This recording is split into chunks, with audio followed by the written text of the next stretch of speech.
የሙፍቲን አጽም አውጥታችሁ ወደ ሌላ ቦታ ውሰዱ እየተባለን ነው ያጀማ። አባታችን ሙፍቲን ስናስብ አሁንም አናለባብስም። የተቀበሩበት ቦታ ሙስሊሙ ህዝብ ዘንድ መከፋፈልን የፈጠረ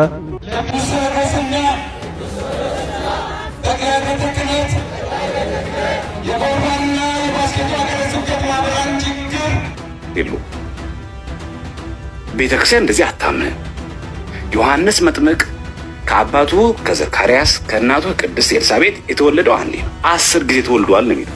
ሰላም ጤና ይስጥልኝ። እንዴት አዳራችሁ? እንዴት ዋላችሁ? እንዴት አመሻችሁ? አምላክ አበው ቅዱስ እግዚአብሔር ስሙ ዛሬም ዘወትር የተመሰገነ የተወደሰ ይሁን። በዚህ መግቢያ እንጀምር።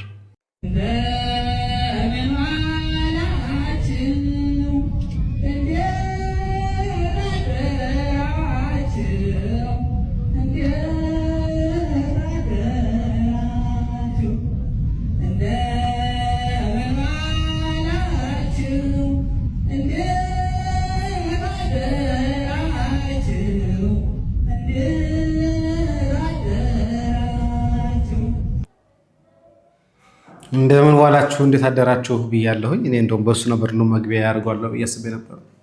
ለምዶብኝ ቀድሜ እንዴት ዋላችሁ አልኳችሁ።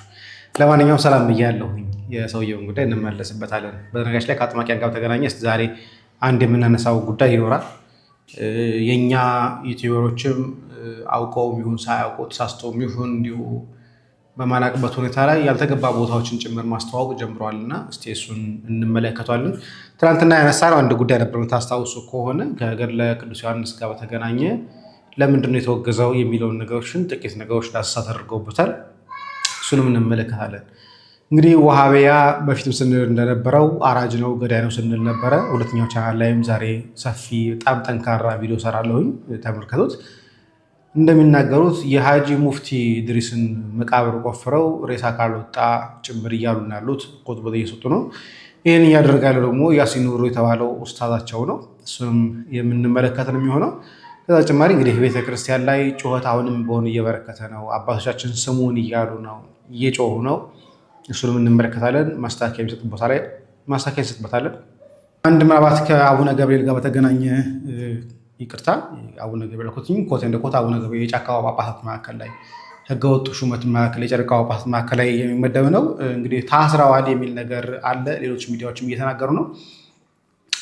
እስቲ ምን ተብሎ ተዘገበ የሚለው ነገር ላንብብላችሁ። በህግ ቁጥጥር ስር ውለዋል ይላል። ብፁዕ አቡነ ሳዊሮስ ጥር 14 ቀን 2015 ዓ.ም በጫካ ጳጳስና ተሹመው አቡነ ገብርኤል በሚል ስም የተሰጣቸውና ቤተክርስቲያን እውቅና ያልሰጠቻቸው ይህ ግለሰብ ትላንትና በህግ ቁጥጥር ስር ውሏል።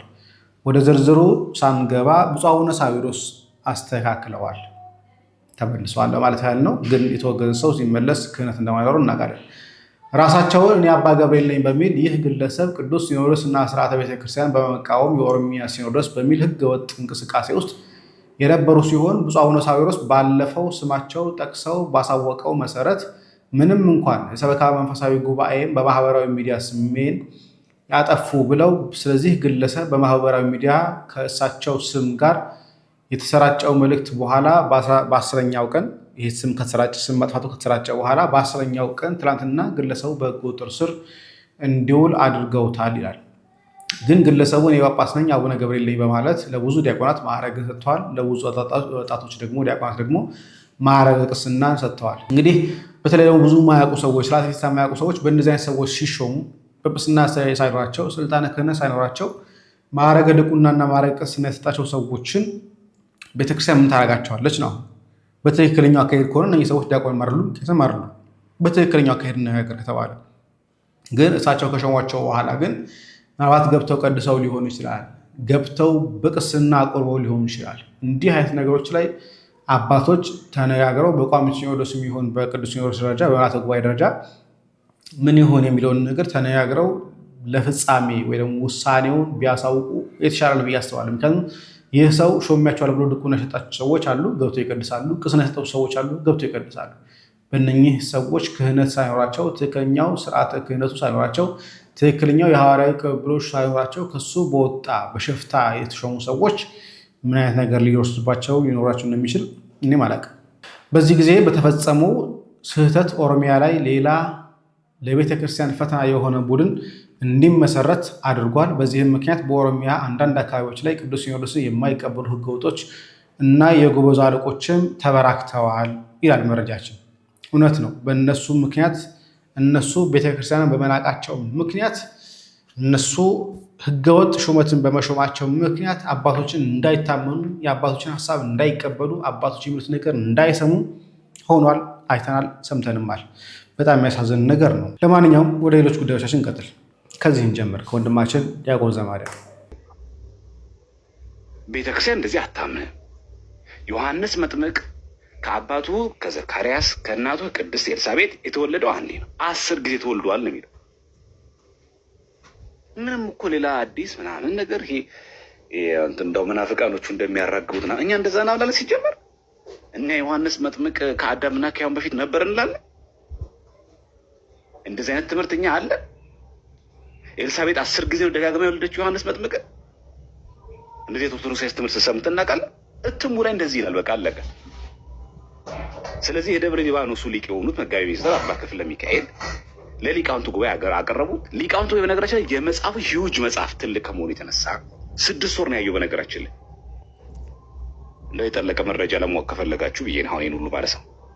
6 ወር ሙሉ ይሄን መጽሐፍ ያየው 6 ወር ሙሉ ገጽ በገጽ እያንዳንዷን ነገር እየለቀመ ነው ያወጣው። በቃ አለቀ። ይሄ ነው የተደረገው። ከ6 ወር በኋላ ለዚህ ቅዱስ ሲኖዶስ አሁን ለጥቅምት ደረሰ። ቅዱስ ሊቃውንቱ ጉባኤ ተጠየቀ። በዝርዝር እያንዳንዷ ገጽ ላይ ያለችው አድካሚ በሆነ መንገድ እንጂ አሁን ተሰራጭቶ ያለው እጃችን ላይ ያለው ገድለ ዮሐንስ መጥምቅ ይሄ ትንሹ ሳይዝ አለ ትንሹ ዮሐንስ መጥምቅ ገድል እሷ ተወገዘች አለ የሚል እንደዛ አይልም ሲጀምር። እና ከቤተክርስቲያን ትምህርት የወጡ ትምህርቶች ስላሉት እነዛ የወጡት ነገሮች የቤተክርስቲያን ትምህርትን የሚያማክል የቤተክርስቲያን ትምህርትን የያዘ አይደለም። ከትምህርቷ ዮሐንስ መጥምቅ ጋር ካላት ገድሉን ከጻፈችበት ታሪኩን ከምትነግርበት አንጻር ነው እንጂ ተወገዘ አይደለም ያለችው። አሁን ብዙ ሰዎች መናፍቃን የሚያስቡት ገድለ ዮሐንስ መጥምቅ እኮ ተወገዘ ምናምን።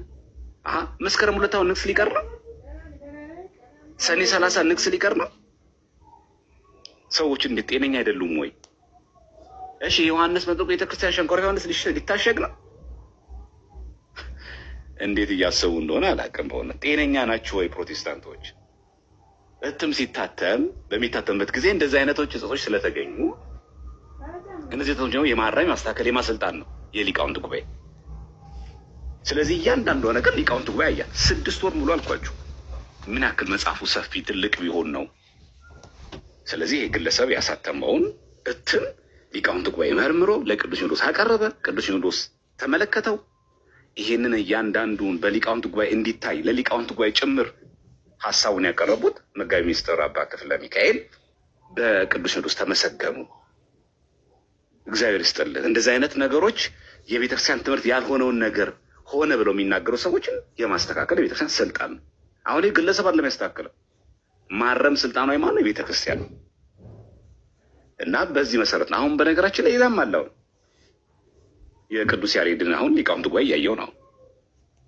የቅዱስ ያሬድን አሁን የቅዱስ ያሬድ ደግሞ እውነተኛው ገድል ይሄ ነው ብሎ ሲያታተው አሁን ደግሞ ገድለ ቅዱስ ያሬድ ተወገዘ ይሉ ነው። ነገም ይቀጥላል እንደዚህ። ምክንያቱም አሁን ሊቃውንቱ ጋር ሲያጸድቅ ምን ብሎ ነው ያጸደቀው ቅዱስ ሲኖዶሱ? ይሄን በዚህ መሰረት ቤተክርስቲያን ይሄኛው እትም ነው ያለችው እንጂ ገድለ ዮሐንስ መጥምቅን አውግዤ አላለችም። ይሄኛው እትም ያውን በግለሰቡ የታተመው የተሰራጨው የቤተክርስቲያን ትምህርትን የሚወክል አይደለም ነው ጥያቄው እንጂ ገድለ ዮሐንስ መጥምቅ የሚለውን መጽሐፍ አልቀበለውም ኑፋቄ ነው አላለችም። ዮሐንስ መጥምቅ የተጋደለው ገድል የለም አላለችም።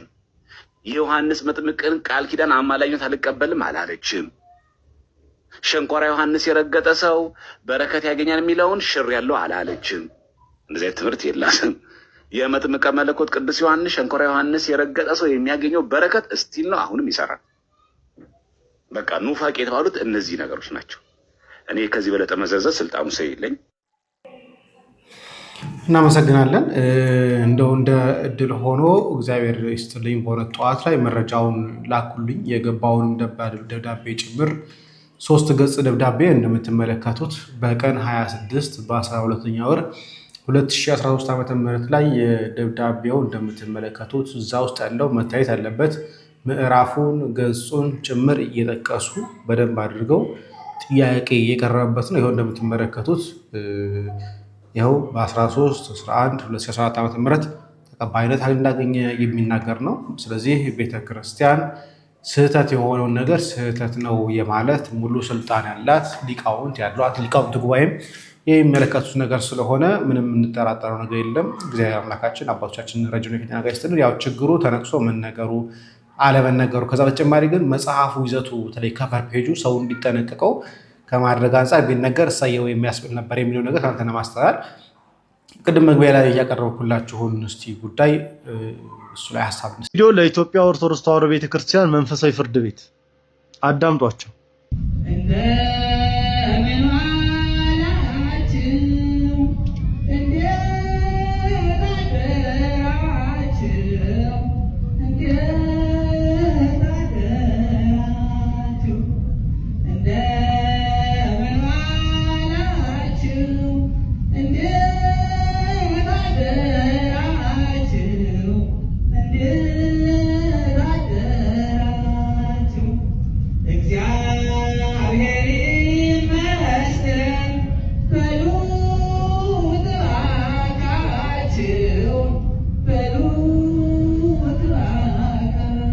ቅዳሴ ሲያልቅበት ቀረርቶ ተካበት እንደሚባለው ነው። እንዴት ነው ነገሩ እንዴ? የቃል ኪዳኑ ታቦት ቆሞ ሊቃውንት አባቶች የሰንበት ትምህርት ቤት ደቀ መዛሙርት ባለበት ስንት በዜማ የተዋጀችና የተበጀች ቅድስት ቤተክርስቲያን ኖራን ከሜሪ አርቢዴና ከነማሪቱ ዘለቀ ዜማ ተውሶ እንደዚህ አይነት ነገር ይቻላል? ምን እንዴ? ኧረ ጎበዝ እንዴ ተው እንጂ ባህታዊ። በጣም ነው እውነት ለመናገር ይሄ ድፍረት ነው፣ ልክ አይደለም። ኧረ በስመ አብ። መልካም ቀን ጎበስ።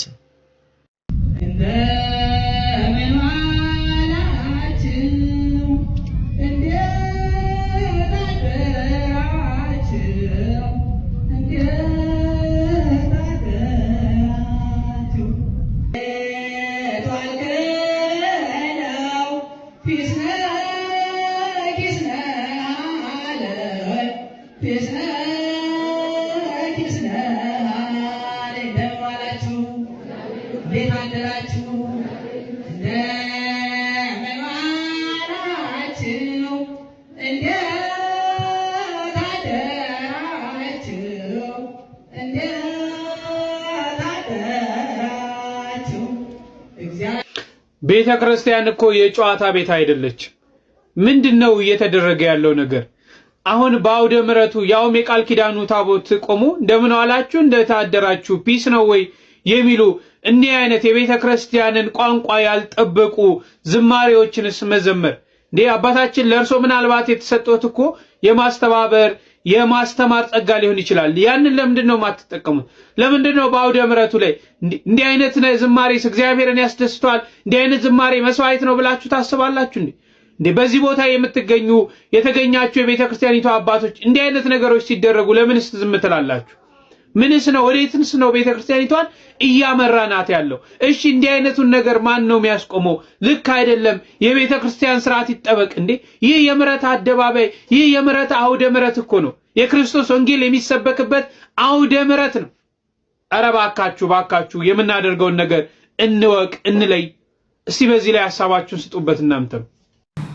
ማሻ ብዙን ጊዜ ትክክል ያልሆነው ነገር ትክክል አይደለም፣ ይሄ ነገር ከቤተክርስቲያን ስርዓት አንጻር ትክክል አይደለም ብለን ስንል ያው ቅናት ነው ምናምን ነው የሚባል ነገር አለ። እንደውም 10 ደቂቃ የፈጀ የስድብ ግጥምም ለቢኒያም ጭምር ተገጥሞለት አይቻለሁኝ። ከዚህ የተወሰነ ፓርቱን እዚህ ላይ አቅርቤ ነበረ። አሁን ላይ ቤተክርስቲያን በጣም እያስቸገረን ያለው ሐሰተኞች ባህታውያን። ይሄ ሰው እንግዲህ 4 ነው 5 ልጆች ያሉት ሰው ነው። ባህታዊ ነኝ ብሎ የሚል ሰው ነው። በጣም በመሳሪያ ታጅቦ የሚኖር ሰው ነው። እንግዲህ ይህ ሰው አውደ ምሕረት ይሰጠዋል፣ ታቦት ባለበት እንዲያስተምር ያደርገዋል። በምን አይነት ስልጣን፣ በምን አይነት እውቀት፣ በምን አይነት መስፈርት እንደሆነ ግን መድኃኔዓለም ክርስቶስ ይወቅ። ሌላው ጉዳይ የምንመለከተው ወንድማችን አርአያ መካሻ አንድ ያቀረበው ሐሳብ አለ። አርአያ ወንድማችን እንግዲህ አላውቅም፣ በተለይ ከጸበል ጋር በተገናኘ አውቆም ይሁን ሳያውቀው አስቦትም ይሁን ሳያስበው ያልሆኑ ቦታዎችን እያስተዋወቀ ያለ ይመስለኛል። አሁን ወንድማችን የሚነግረን ላሰማችሁና ምንድነው የዚህ ቦታ ችግሩ የሚለውን ነገር አብረን እንመልከት። የኔ ስራ አሁን ዛሬ የማደርግላችሁ መተት የተደረገባችሁ ሰዎች፣ የሚላክባችሁ ሰዎች፣ መተት ተደርጎባችሁ እንዲመለስላችሁ ደግሞ እንዳይታደስባችሁ ማድረግ የምትፈልጉ ሰዎች እዚህ ገዳም ሂዱ። ይሄ ገዳም እመቤታችን ቅድስተ ቅዱሳን ድንግል ማርያም ክርስቶስ ሰምራ እስትንፋሰ ክርስቶስ ገዳም ይባላል። ይሄ ገዳም እንዲህ እንደምታዩት ከቡኢ ወደ ቡታጅራ ልትደርሱ ስትሉ ቡኢ የምትባል ከተማ አለች። ከቡኢ ላይ እኔ እንግዲህ ከበርሜል ቅዱስ ጊዮርጊስ ከባህር ዳር ከአቡነ ሐራ ቀጥሎ ሄድኩት እዚህ ገዳም ነው። እዚህ ገዳም ላይ ስትሄዱ ስርዓት አለ። ስርዓቱን ነግራችኋለሁ። ቦታውን የሚገኝበትን ቀድሜ ልንገራችሁ። የትኛውንም መተት የትኛውንም በየወሩ የሚደረግ በየዓመቱ የሚደረግ ግብር ማስቆም የሚችለው ይሄ ገዳም ነው። ቃል ኪዳኑ ስፍራ ካመናችሁ ነው የምትሄዱት። ካላመናችሁ አትሄዱ። ኦርቶዶክስ ያልሆናችሁ ደግሞ አትሄዱ። ካላመናችሁበት ሙስሊሞች ይድናሉ፣ ፕሮቴስታንቶች ይድናሉ። መተት የተደረገባቸው ድነዋል፣ ዳግም እንዳይታደስባቸው አድርገዋል። ይሄንን ያደረጉት እነሱ ናቸው። ቃል ኪዳኑ ነው ቦታው ስፍራው። አሳያቸው። ለቃል ኪዳኑ ደግሞ ዝርዝር አነብላችኋለሁ። ይሄን ቦታ ልንገራችሁ። በጣም ቀዝቃዛ ነው፣ በጣም ምክንያቱም የሶዶ ጉራጌዎች ያሉበት ስፍራ ነው። በጣም ሰራተኞች የሆኑ ሰዎች፣ ትሁትና በጣም እንግዳ አክባሪ የሆኑ ሰዎች ትገባላችሁ። እዚህ ቦታ ስትገቡ ገዳሙ በር ጀምሮ ጫማ ማድረግ አይቻልም። በባዶ እግር ነው የምትገቡ። ብዙዎቹ ገዳሞች እንደዚህ ነው ስርዓቱ። በቀን የጸሎት ሰዓት አላችሁ። ማታ የህብረት ጸሎት አለ የማይቋረጥ ከ11 ሰዓት እና ከ12 ሰዓት ጀምሮ እስከ ማታ 3 ሰዓት ድረስ የማይቋረጥ የጸሎት ስርዓት አለ። ሌሊት 6 ሰዓት አዳራሽ አለ ማደሪያ አንድ ቦታ ላይ ሁሉም መመን ተሰብስበው የሚያድርበት። እዛ አዳራሽ ውስጥ ማንም ሰው ገብቶ መተኛት ይችላል እስከሚሞላ ድረስ። ሌሎች አዳራሾች አሉ እንደዚህ ቆሞ በጣም መጸለይ የማይችሉና መቆም የማይችሉ የህብረት ጸሎት ነው የሚደረገው። ከማታ 3 ሰዓት እስከ ሌሊት 6 ሰዓት የሚደረግበት ጊዜ አለ። በተለይ በእስትንፋሰ ክርስቶስ በክርስቶስ ሰምራ በእመቤቴ ቀን ሌሊት ድረስ የሚጸለይ እስከ 9 ሰዓት እስከ 6 ሰዓት ይጸለያል። ሲጸለይ ሁሉም ሰው ቆሞ ነው የሚጸለየው። በማህበር የሚመሩት አባቶች ካህናቶች አሉ፣ ዲያቆናቶች አሉ፣ እዛው የሚያገለግሉ ወጣቶች አሉ። ጸሎት ይመራሉ። ጸሎቱን ሲመራ ወንዶች በወንዶች ሴቶች በሴቶች ቦታ ሆነው እዛ አዳራሽ ውስጥ ወሬ መናገር አይቻልም። ድምጽ ማሰማት አይቻልም። እዛ ደብር ውስጥ ከሚበጠበጥ በሶና ከአምባሻ ውጭ ምግብ መብላት አይቻልም። እህል አይገባም፣ እንጀራ አይገባም። ስለዚህ እንጀራ ይዛችሁ እዛ መግባት አትችሉም። እንጀራ ይዛችሁ መጠየቅ አትችሉም። የምትጠይቁት የምታቃጥሉት አጋንንትን ስለሆነ እናንተ ለስጋችሁ መቆሚያ ብቻ የሚሆን ተደርጎ ነው የሚደረገው። ሱባኤ መግባት ይቻላል። ለአንድ ቀንም ለ3 ቀንም ለ7 ቀንም መግባት ይቻላል። ሱባኤ መግባት የእናንተ ፈቃድ። ውጭ ያለ ሰው ነው ማታ እህሉን የሚያቀበላችሁ የሚጠብቃችሁ። በተረፈ መግባት አይቻልም። ሱባኤ የገባ ሰው ስልክ መያዝ አይችልም። እዛ ቦታ ላይ ስልክ አይፈቀድም። ይሄ እንግዲህ መካሻ አራያ መካሻ ሁለቱ ስሞች በጣም ስለሚገራበጡ ይቅርታ አድርጉልኝ። ወንድማችን ለቤተክርስቲያን ያለው ቅናት እናውቀዋለን። ለቤተክርስቲያን ምንም ነገር ደም እስከ መስጠት የሚጋደል ሰው ነው። ግን ከጸበል ጋር ባለ በእንደዚህ አይነት ጉዳዮች ላይ ግን ያለው ምን ያህል የቤተክርስቲያን እውቀት አለ የሚለው ነገር ላይ እኔ ስለማላቅ እርግጠኛ ሆኜ መናገር አልችልም። ግን ይህ ያስተላለፈው ቦታ ግሽ ያለው ቦታ ላይ ማለት ነው። ቦታውን በትክክል ላመብላችሁ ግሽ ቡኢ ግሽ ቅድስት ክርስቶስ ሰምራ በመባል በአጠቃላይ የሚታወቀው እስትንፋሰ ክርስቶስም የእመቤታችን ታቦት አለ። ታዲያ ይህ ቦታ በጣም ብዙ አርቲስቶች አይተውታል። እኔ የራሳቸውን የቲክቶክ ገጽን ገብቼ አይቼዋለሁ። በጣም ብዙ ማስታወቂያዎች ሰርተውበታል። በጣም ትልልቅ አርቲስቶች ሰርተውበታል። በጣም ትልልቅ ቲክቶከሮች ሰርተውበታል። በጣም ብዙ ሰዎች ተገኝተውበታል። ታዲያ ምንድነው ችግሩ የሚለው ነገር 2-3 ነጥቦች ልንገራችሁ። የመጀመሪያ ነገር የሚናገረው ሰውየው ወይ ደግሞ አጥማቂው ሰው ክህነት የሌለው ምዕመን መሆኑ ነው። ካህን አይደለም፣ ምዕመን ነው።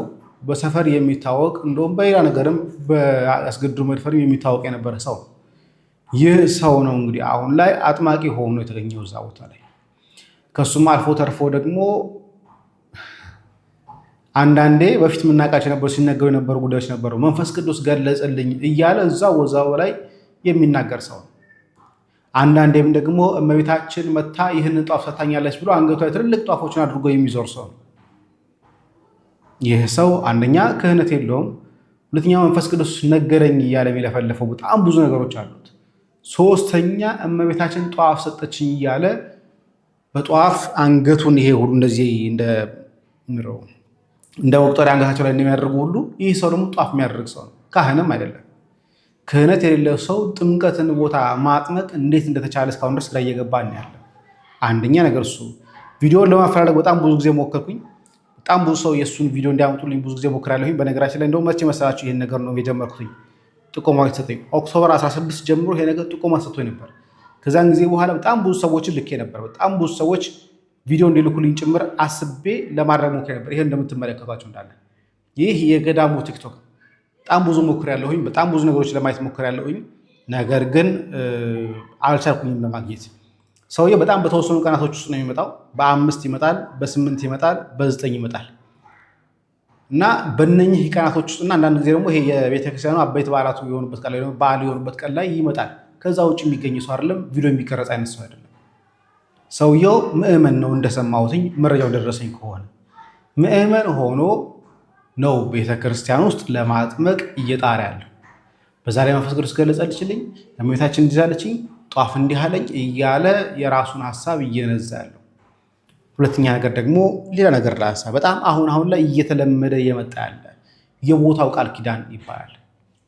ቦታው እንዲህ ስለሆነ ቃል ኪዳን ለመገባቱ ምንድን ነው ማስረጃችሁ? አሁን በጣም እያናደደኝ ያለው ነገር ልንገራችሁ። በጣም ፐርሰናሊ አሁን ለምሳሌ አዲስ አበባ ላይ አቡነ ሐራ ድንግል ተባለና የቦታው ቃል ኪዳን ይሏቸው። መቼ የተገባለትን ቃል ኪዳን ገና 20 ዓመት 30 ዓመት ያልሞላውን ቤተክርስቲያን የቦታው ቃል ኪዳን ይሏቸው። በምን ተአምር ምን ተደርጎ? ግሸን ብንል እሺ ጥንታዊነቱ መስቀሉ ምን ማለት እንችላለን፣ መዘርዘር እንችላለን። ሰዎች ተጋድለውበት ቅድስና ያገኙ ቦታ ነው እንላለን። አክሱም ጽዮን ብንሄድ እንደዛው፣ ተድባበ ማርያም ብንሄድ እንደዛው፣ እመጓወራይ ብንሄድ እንደዛው የተጋድለው ቦታ ነው፣ ጥንታዊ ቦታ ናቸው። አሰቦት ገዳም ብንሄድ እንደዛው፣ በቅርብ ጊዜ እንኳን የተሰወሩ አባቶቻችን ያሉት ቦታ ናቸው። አሁን ላይ ግን እንደ አዲስ እየተመሰሩት ያሉት እንደ አዲስ እየመጡ ያሉት ቦታዎች ግን የቦታው ቃል ኪዳን ተብሎ ይነገርላቸዋል። ማን ተጋድሎበት ቃል ኪዳን አገኘ? እዛ ቦታ ላይ የትኛው ቅዱስ ተጋድሎ ፈጽሞበት ቅድስና አግኝቶበት በሱ ምክንያት የትኛው ቅዱስ ነው ይህንን ስፍራ ያገኘው? ጥያቄ መመለስ አለበት። ደብረ ሊባኖስ ቅዱስ ስፍራ ነው ለበረከት ነው ስንል አቡነ ተክለ ሃይማኖት ተጋድሎበት ለቦታው ቃል ኪዳን ተቀብለውበታል። አሁን እነዚህ ግሽም ክርስቶስ ሰምራ፣ አቡነ ሐራ አዲስ አበባ ላይ ያለው የተለያየ ቦታ አዲስ እየመጡ ያሉት ቦታዎች ላይ ማን ተጋድሎበት ስለማን ሲል እግዚአብሔር ለዛ ቦታ ቅድስና እምድረው ቃል ኪዳን ሰጠ? ቅድስና እንኳን ቤታ ስለሆነ ቅዱስ ቦታ ነው። ቤታ ሲባረክ ራሱ የትኛው ቅዱስ ተጋድሎበት ነው ቦታው ላይ ቅድስና ያገኘው? አንግሽ ቅዱስ ክርስቶስ ሰምራ የትኛው ቅዱስ ተጋድሎበት ለማን ቅዱስ ብሎ እግዚአብሔር አምላካችን ያንን ቦታ ቃል ኪዳን ሰጠው? እስቲ መረጃው ካላችሁ ንገሩን። እስቲ ግሸን ብንል ስለ መስቀሉ ልንል እንችላለን። ደብረ ሊባኖስ ብንል ስለ አቡነ ተክለ ሃይማኖት እንላለን። አቡነ ሀብተ ማርያም ብንል ስለ አቡነ ሀብተ ማርያም እንላለን። እኔ እነዚህ አሁን እየመጡ ያሉት ገዳማት፣ አሁን እየመጡ ያሉ ደብራት፣ አሁን እየመጡ ያሉ የጸበል ቦታዎች በየትኛው ቅዱስ ተጋድሎበትን ቅዱስ ሳይኖር የተጋደለ ሰው ሳይኖር የዛ ቦታ ቃል ኪዳን ተብሎ የሚነገርበት ምክንያት እየግራ እየገባኛል። አሁን ነገሮች እንዳለ መቸብቸቢያ፣ መነገጃ፣ ሰው ማምጫ፣ አንዱ ተነስቶ የቦታው ቅድስና ይልና ሊዘረዝር ይችላል። የቦታው እንደዚህ ይልና ይዘረዝራል። ምሕረት ማይታደስበት ይላል። ተግታት ቆርብ፣ ተግታት ጸልይ፣ ተግታት ሰግድም፣ ስገድ፣ ቁም፣ ጹም፣ ጸልይ፣ ቁረብ። መታደስ አለመታደስ ያስጨንቃል። ከጌታ ጋር ሁን፣ ከክርስቶስ ጋር ሁን። ይጠፋል፣ ራሱ ብንሎ ይጠፋል። ግን ዘወትር ጭንቀታችን ግን ታደሰ አልታደሰ፣ መተት፣ ጥንቆላ ምናምን ስንል ግን እንዳታችን እያሳበድን ያለ ነው። ተግተ ወዳጅ ቁረብ፣ ጸልይ፣ ስገድ፣ ጹም። የመተተኞችና የጠንቋዮችን ቪዲዮ እያያችሁ ግን ጊዜያችሁ ባታጠፉ ግን ጥሩ ነው እያስባለሁ። ለማንኛውም ወደ እስልምናው እንምጣ። በሁለተኛው ቻናል ላይ በሰፊው እንመለከተዋለን። እንግዲህ ይህ ሰው ያሲን ኑሮ የተባለው ኡስታዝ ነው። ያሲን ኑሮ የተባለው ኡስታዝ አሁን ላይ መቃብር ካልቆፈራችሁ የሚል አይነት ነገር ሀሳቦችን በጨረፍታ ሰጥቷል። እንስማው። የሙፍቲን አጽም አውጥታችሁ ወደ ሌላ ቦታ ውሰዱ እየተባለ ነው ያጀማ። አባታችን ሙፍቲን ስናስብ አሁንም አናለባብስም።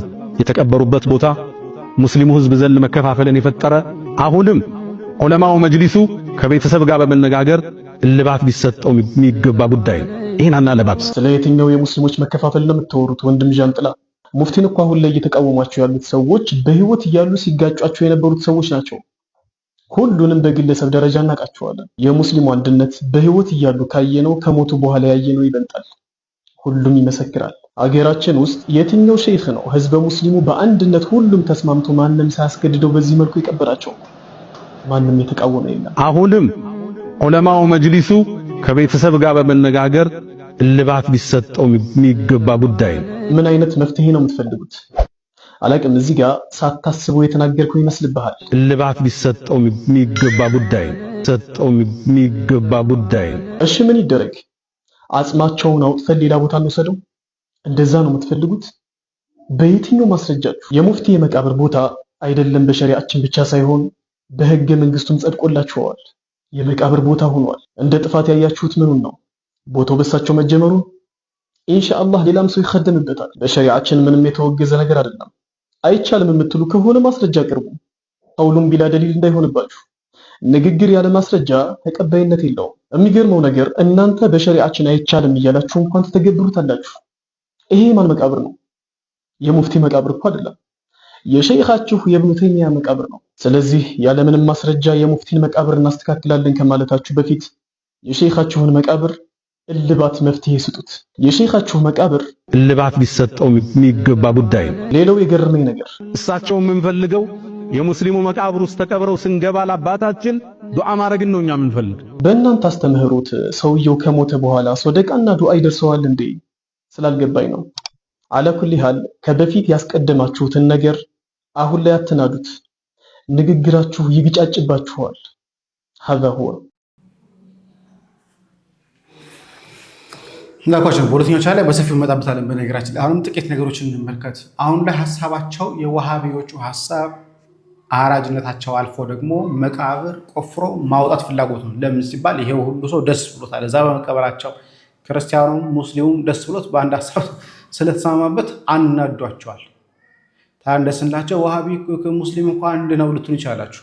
እንመለከታለን በሌላኛው ቻናል ላይ። ግን የኛው ላሳያችሁ። ተመልከቱት። እንግለስ እስልምና ገዳይ ነው፣ እስልምና አራጅ ነው ብለን እስልምናን ከአራጅነትና ከገዳይነት አንጻር እንድንረዳው ስላደረጉ አካላት ዛሬ ልነግራችሁ ነው የመጣሁት። እነዚህ አካላት ወሃቢያ በመባል ይታወቃሉ። ክርስቲያኑ ወገናችን ሙስሊሞች አራጆች፣ ገዳዮች ናቸው፣ ለዚህ ማሳያው ወሃቢዮች ናቸው እያለ ይገኛል። ለዚህ ማስረጃ ምን እንደሆነ አቅርብልን ብንለው ወላሂ አንድ ማስረጃ ሊያቀርብ አይችልም። ነገር ግን አሁን ቀጥታ ማስረጃ ልስጥህ።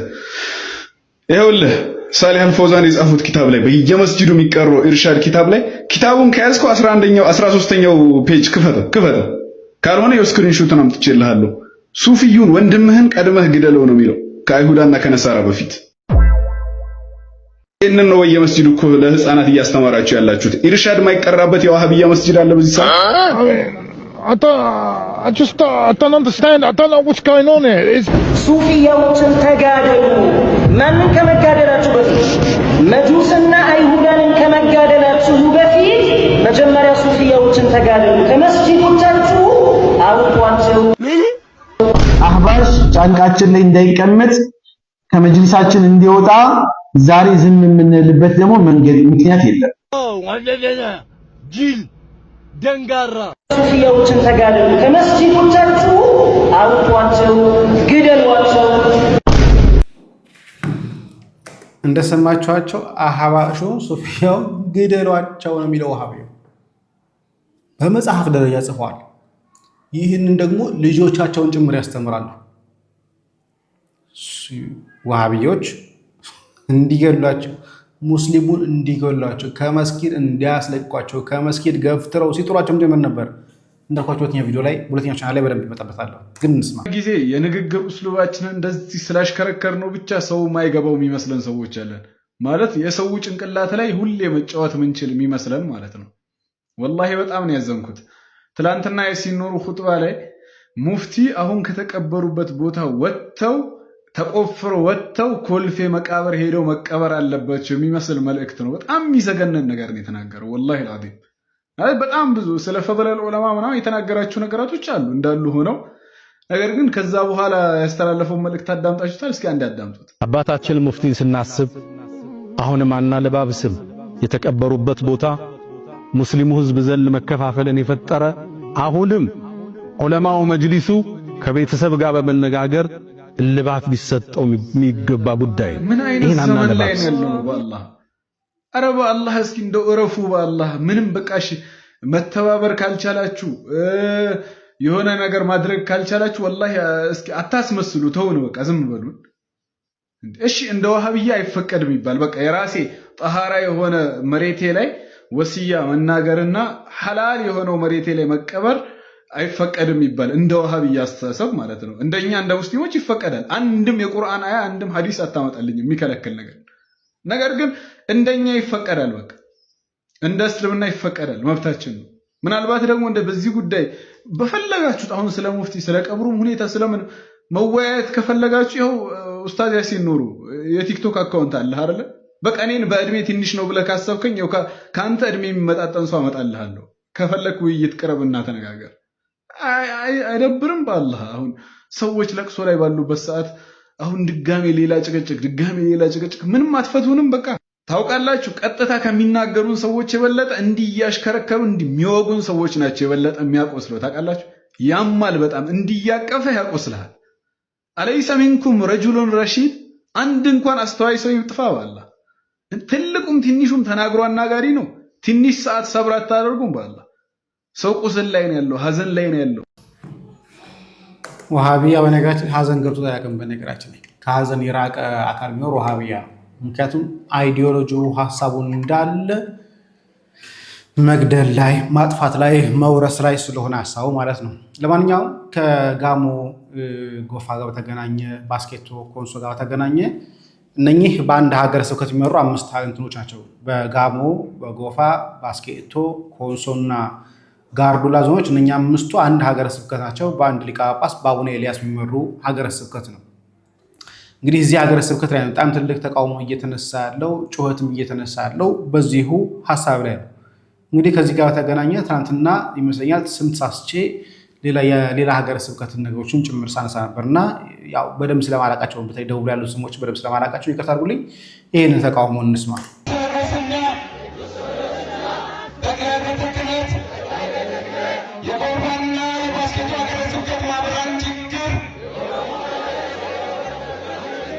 በመረዳት አባት በአስቸኳይ ይመድቡልን። ቅድስት ቤተክርስቲያን ተጨንቃለች። አገልጋይ አባቶች ተጨንቀዋል።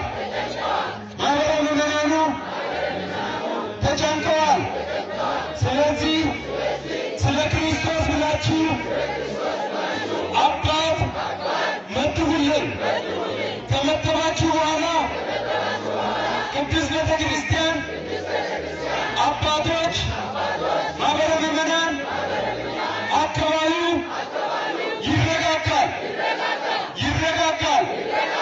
ይህንን ጥያቄ ይህንን ልመና በክርስቶስ ስም እንጠይቃለን።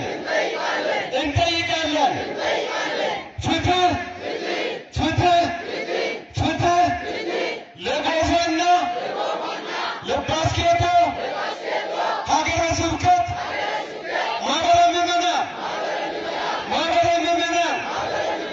በአካባቢው ውስጥ የምትኖሩ የህግ ባለሙያዎች፣ የመንግስት ባለስልጣናት፣ የፍትህ አካላት፣ የሰላምና ጸጥታ አካላት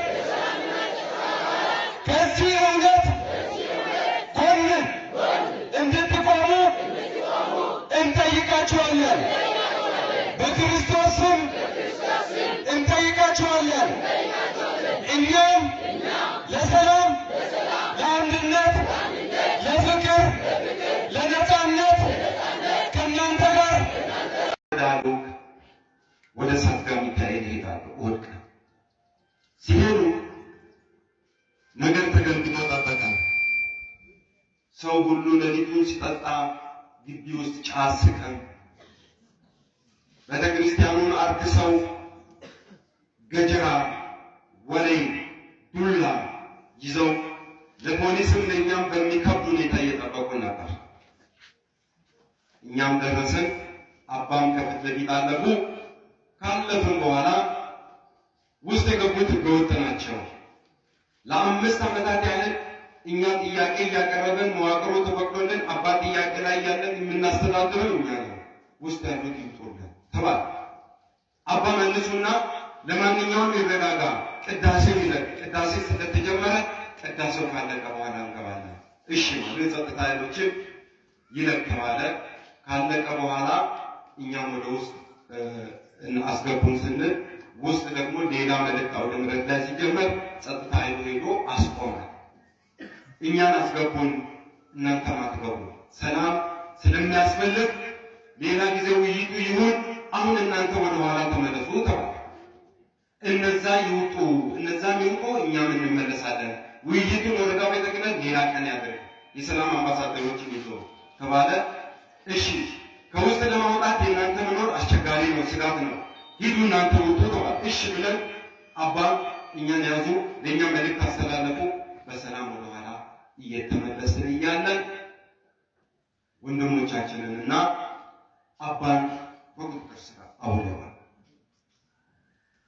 ከዛም እኛ ተረጋግተን መሄድ በሚገባን መንገድ አባም በወቅቱ አልተያዙም፣ መጨረሻ ላይ የተያዙት ከአባ ጋር እና ዳነ ከገቡ በኋላ ከአባ ጋር ክስ የመመስረት እዛም የተደረገው ህገወጥ ስራ ቤተክርስቲያን ውስጥ የተፈጠረው እጸት እገዳ ምናምን ተጽፎ ከተላከ በኋላ እሳቸውን አስገቡብን። ስለዚህ አባ የዲማ ወረዳ ቤተ ክህነት ስራ አስኪያጅ ናቸው። የጎፋና ባስኬቶ ሀገረ ስብከት አስተዳደር ጉባኤ ምክትል ናቸው። አዳነ ወንድማችን ዲያቆን አዳነ ወንድማችን ሰብሳቢ።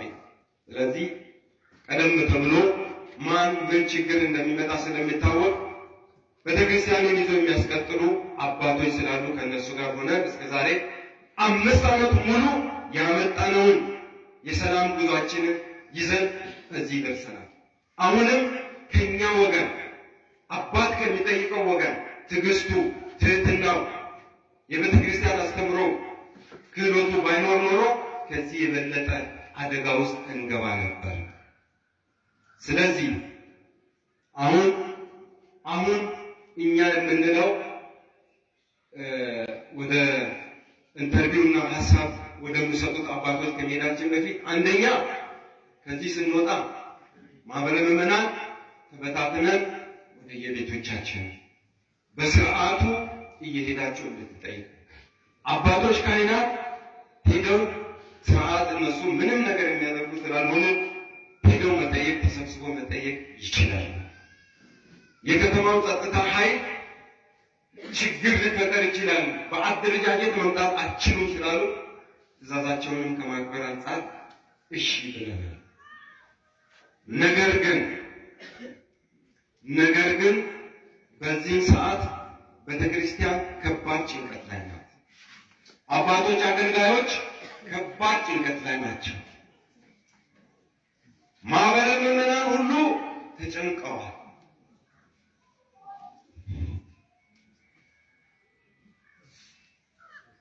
ስለዚህ እኛ አባት ነው የጠየቅነው። በርቀት ብዙ የቤተክርስቲያን ፈተና አለ። የአባቶች ችግር አለ። የኑሮ አባቶች የደሞዝ ችግር አለ። ይሄ ሁሉ ሌላው የአገልጋይ ማነስ፣ የሰባኪ፣ የዲያቆናት፣ የመርጌታዎች፣ የካህናት እስካሁን በ22 ዓመት ውስጥ መፍራት የሚገባው እሱ እንደተጠበቀ ሆኖ ከኑሮ ውድነት አንጻር በቤተክርስቲያን ውስጥ ትልቅ ችግር አለ። አባት ቢመጣ ይህንን ሁሉ ችግር ይፈታል ብለን ነው አባት የጠየቅነው። በአሁኑ ሰዓት አባት አይገባችሁም ብሎ ቀንዳሙ ዲያብሎስ ከፊት ለፊታችን ላይ እየተገደለደለን እየተፈታተነን ነው። ስለዚህ ማህበረሰብ አልቅሱ፣ ወደ ላይ ለሰማያዊ አምላክ አልቅሱ፣ እናልቅስ፣ በጸሎት በስግደት እንጠይቅ። የቤተ ክርስቲያን ፈተና ይቀጥል የሚሉ ክፉ የጥቅም ሱሰኞች፣ የቤተ ክርስቲያን ፍቅር የሌለባቸው ለሰላምና ጸጥታውን ለቤተ ክርስቲያኑ አደጋ የሆኑ ሰዎች አሉ። ስለዚህ እኛ ቤተ ክርስቲያን በምታስተምረን ሰከንድ ብለን የአባት ጥያቄውን ማንም አያስቆመን፣ በትክክል እንሄዳለን። ግን እኛ አሁን ከተፈጠረው ችግር አንጻር ማን እጁን ከተተ ማን ምን አደረገ ብለን እናነሳ ነበር። ስለተከለከለን ለሰማያዊ ክርስቶስ ሰጥተን በሰላም ለመታገል ትተናል። ከዚህ በመቀጠል ከየወረዳው የመጡ አባቶች፣ ካህናት አባቶች፣ ወንድሞች አሉ። ቅዳሜ ስለሆነ ለማሳጠር ነው። ፕሮግራማችን ብዙ ነበር፣ ግን አይቻልም ስለተባል መታዘዝ ስላለብንም የታዘዝን ነው። ከዛላ ወረዳ የመጡት እዛው ተቀንሰው መኪናው ሌላው ነገር ቢቀር አልፎ የመጡ አሉ። ከዛላ መጥተው እዚህ የአባት ጥያቄን አስመልክተው የሚያሰሙት ድምፅ አለ። ከዚህ ከሳውላ ከተማ አሉ። ሌሎች የበስኬቶና የቡልቂዎች አልገቡ፣ እዛው ቀርተዋል እዚሁ ከተማ ከገቡ በኋላ። ስለዚህ እሱም ለበጎ ነውና አሁን ቀጥታ አባቶችን ጠርተን የምንጠራችሁ ሰዎች ወጣችሁ እዚህ ድምጻችሁን ታሰማላችሁ ማለት ነው። በመጨረሻ ፕሮግራም አለ፣ እዚህ የጸሎት ፕሮግራም አለ፣ መዝገብ ፕሮግራም አለ። ለእግዚአብሔርም